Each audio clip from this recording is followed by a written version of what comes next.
আয়াত ৮৮। يوم لا ينفع مال ولا بنون। অনুবাদ: যেদিন ধন সম্পদ ও সন্তান সন্ততি কোনো কাজে আসবে না। আয়াত ৮৯।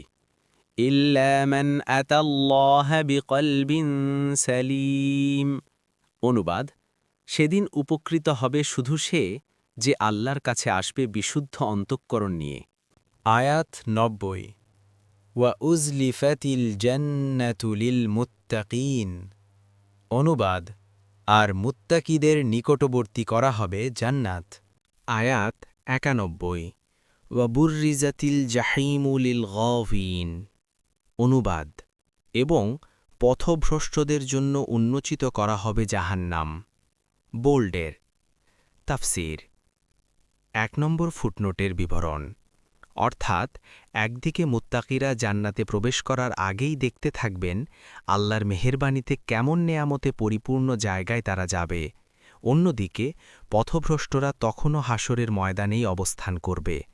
যে জাহান্নামে তাদের গিয়ে থাকতে হবে তার ভয়াবহ দৃশ্য তাদের সামনে উপস্থাপিত করা হবে।